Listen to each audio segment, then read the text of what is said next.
Aylardır benden beklediğiniz videonun günü geldi çattı. Kanala neredeyse başladığım ilk zamandan beri Gucci'nin hikayesi ne zaman, Gucci'nin hikayesi ne zaman, Gucci'nin hikayesini istiyoruz diye onlarca yorum geldi. Ve bugün biz sizle birlikte Gucci'nin hikayesine bakacağız. O zaman vakit kaybetmeden başlayalım çünkü yeterince bekledik, değil mi?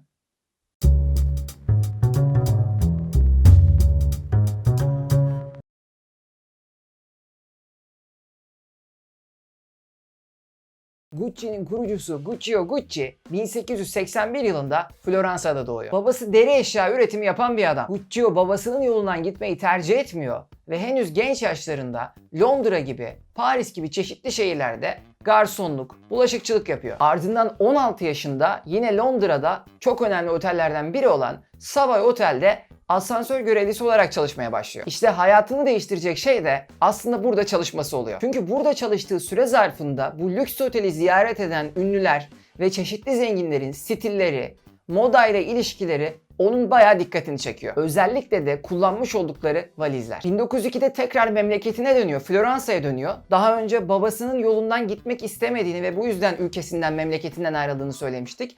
Ama bu sefer modaya olan ilgisi öyle artıyor ki babasının da birikiminden faydalanmak istiyor ve babasıyla aynı yoldan yürüme kararı alıyor. Ve bunun üzerine deri ürünleri üreten France'de çalışmaya başlıyor. 1905 ve 1912 yılları arasında 3 oğlu dünyaya geliyor. Çocukları Aldo, Vasco ve Rodolfo. Bakış açısı şu: ben yüksek kaliteli malzemeler kullanmalıyım ve deriye yeni bir boyut kazandırmalıyım. Deri endüstrisine, modaya yeni bir boyut kazandırmalıyım. Ve 40 yaşına geldiğinde, yani 1921 yılında Floransa'da Via Wagna Nuova'da ilk Gucci mağazasını açıyor. Bu mağazadan sonra bir diğer mağazasını Via del Parione'de açıyor. Ve ürünleri özellikle el işçilikleriyle, zanaatle ön plana çıkan ürünler. İlk ürünleri arasında makosen ayakkabılar, valizler için kemerler ve el çantaları var. Guccio Gucci'nin 3 oğlu olduğunu söylemiştik ve bir tanesinin ismi Rodolfo'ydu. İşte 1948 yılında Rodolfo'nun oğlu, yani Guccio Gucci'nin torunu Maurizio dünyaya geliyor. 1951 yılında Milan'da Via Monte Napoleone'de bir mağaza daha açıyor oğul Rodolfo. Ve yine aynı yıl içerisinde Gucci markasıyla özdeşleşmiş olan yeşil, kırmızı ve yeşil renk dizilimi de doğuyor. 1953 yılı Gucci açısından çok önemli bir yıl. Çünkü bu yılda ilk kez deniz aşırı bir ülkede, Amerika Birleşik Devletleri'nde Gucci faaliyet göstermeye başlıyor. Amerika Birleşik Devletleri'ndeki mağazayı açan isim Guccio'nun oğullarından Aldo. Bu yılın marka açısından çok önemli olmasının bir diğer nedeni ise kurucu Guccio Gucci bu yıl hayatını kaybediyor. Marka tescili 1955 yılında gerçekleşiyor ve 1961 yılında Londra ve Palm Beach mağazaları açılıyor. Eski Amerikan başkanlarından JFK'yi duymuşsunuzdur. John Fitzgerald Kennedy suikaste uğramıştı. Benim babam kimdi peki? G.F. Kennedy abi. Bak ben senin babanı tanıyorum değil mi? Amiral Paşa'ydı. Dedem kim? Deden de G.F. Kennedy. Amiraldi. Yönetim. Evet. Sen kimsin? Evet. Yönetimin kendisi. Aynen. Sen kimsin lan? Ben Abraham Lincoln'um. Ne Abraham Lincoln'u ya? Eşi Jacqueline Kennedy Onassis'te Gucci'nin özel tasarım çantalarından biri olan Jackie ile boy göstermeye başlıyor. Hatta kendisiyle ilgili Natalie Portman'ın rol aldığı 2016 yapımı Jackie isimli bir de film var, eğer göz atmak isterseniz. Bugün markanın dünya çapında bilinen ve hafızalara kazınmış olan 2 adet G harfinden oluşan logosu, Guccio'yu ve Gucci'yi temsil eden logosu da bu yıl tasarlanıyor. Ve markanın ürünlerine, çantalara, deri eşyalara, valizlere, kanvaslara bu tasarım yerleştiriliyor. 1963'te dünyanın önemli şehirlerinden Paris'te bir mağaza açıyor Gucci. 66 yılında ise Monaco prensesi Grace Kelly için özel bir fular tasarlıyor. Grace Kelly aynı zamanda dünyanın en önemli yönetmenlerinden birisi olan Amerikalı Alfred Hitchcock'un da vazgeçilmez oyuncularından bir tanesi. Benim de tartışmasız sinema tarihinde en sevdiğim aktris kendisi. Alfred Hitchcock'un filmlerine göz atmanızı öneririm. Özellikle de Grace Kelly'nin rol aldıkları. Biz dönelim Gucci'ye. 68 yılında bu sefer Beverly Hills'te bir mağaza açılıyor ve 72 yılında da Asya'ya gidiyorlar. Tokyo'da bir mağaza açıyorlar. Maurizio'dan bahsetmiştik. Guccio Gucci'nin torunu Maurizio amcasının yanına Amerika'ya gidiyor ve New York'ta 2 mağaza birden açılıyor. Bu mağazalardan bir tanesi sadece elbiseye odaklanırken diğer mağaza çantalara, aksesuarlara ve diğer ürünlere odaklanıyor. 74'te Tokyo'nun ardından Asya'da yine önemli bir nokta olan Hong Kong'a giriş yapıyor Gucci. 75 yılında ise marka ilk kez bir koku tanıtıyor.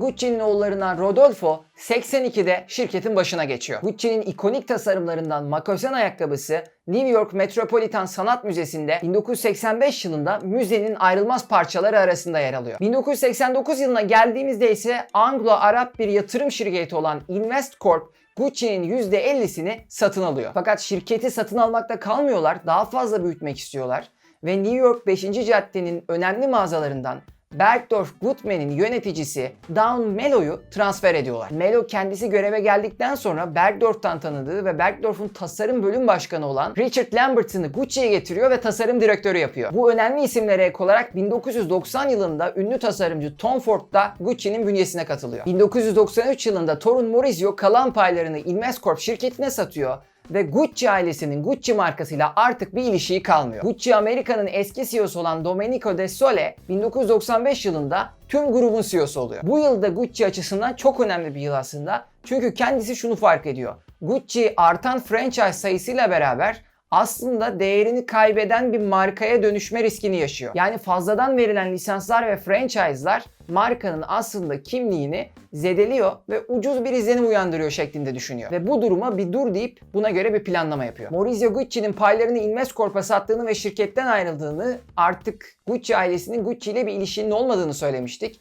İşte 95 yılında Maurizio Gucci eski eşi Patrizia Reggiani'nin kiraladığı bir tetikçi tarafından öldürülüyor. 1996 ve 97 yıllarında Tom Ford'un yapmış olduğu tasarımlar Hollywood yıldızları tarafından da tercih ediliyor. Lüks denildiğinde akla gelen bir diğer dünya devi Louis Vuitton Moet Hennessy grubu ve bu grubun başında bulunan Bernard Arnault bir teklifte bulunuyor Gucci'yi satın almak için. Ama bu süreç olumlu sonuçlanmıyor. Gucci'yi satın alan grupsa PPR isminde bir grup. Peanut, Printemps, Rideau. Bu arada Louis Vuitton'un başındaki Bernard Arnault dünyanın en zengin insanlarından bir tanesi. Hatta zaman zaman borsadaki hisselerin dalgalanmasıyla birlikte Jeff Bezos'u ve Bill Gates'i geride bırakıp birinci sıraya da yerleştiği oluyor. Eğer Louis Vuitton'un da hikayesini dinlemek isterseniz kanalda onunla alakalı da bir video mevcut. Louis Vuitton'un hikayesini anlattığım, ona da göz atabilirsiniz. Yine dünyaca ünlü markalardan Fendi'nin el çantası tasarımlarını yapan Frida Giannani de 2002 yılında markanın bünyesine katılıyor. Unilever'in dondurulmuş gıda ürünlerinden sorumlu yöneticisi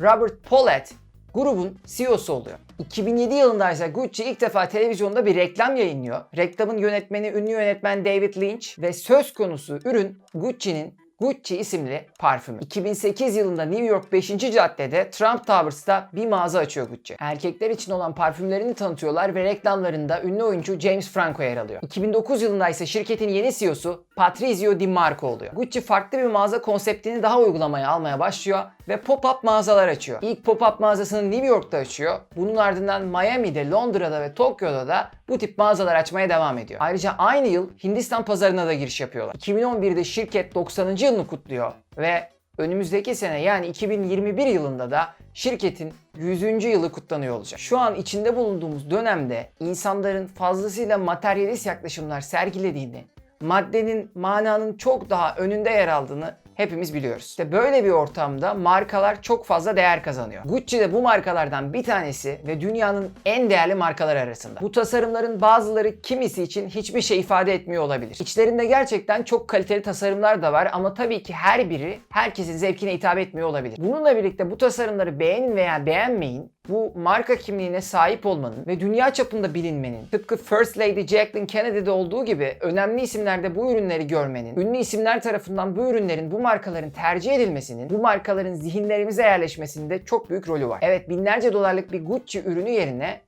çok daha ucuza ihtiyacınızı karşılayabilirsiniz. Ama bu gibi markaların asıl amacı sadece sizin ihtiyacınızı karşılamak değil. Sizi prestij sahibi yapmak. Yani size ürünü değil, size bir statüyü satıyorlar. Gucci'nin tarihine göz attığımızda bunun en net delili videoda size anlattığım Domenico De Sole'nin aslında franchise sayıları artınca bunun önüne geçmeye çalışması. Çünkü iktisatın da temelinde olduğu gibi bir şeyden ne kadar fazla varsa, sayısı ne kadar artarsa değeri o kadar düşer. Yani bugün bir Louis Vuitton ürününe, bir Gucci ürününe veya diğer dünyaca ünlü markaların ürünlerine verdiğiniz binlerce doların sebebi sadece bu ürünün kaliteli oluşu değil. Size toplumda sağlayacağı prestij ve sizi diğer insanlardan üstün tutacağı düşüncesi. Ki bu tip ürünlere Veblen ürünleri deniyor, Veblen malları. Thorstein Veblen'in tam olarak bu durumla alakalı böyle bir tezi var. Bu materyalist yaklaşımları çok net özetleyen bir cümle var aslında. Bunun farklı farklı varyasyonları var ama ben size bir tanesini söyleyeyim şimdi. Bir bisikletle mutlu olacağıma bir Ferrari'nin içerisinde ağlamayı tercih edebilir. Kimileri için bu materyalist bakış açısı onları mutlu etmek için yeterli. Kimileri ise bu materyali, bu maddeyi değil,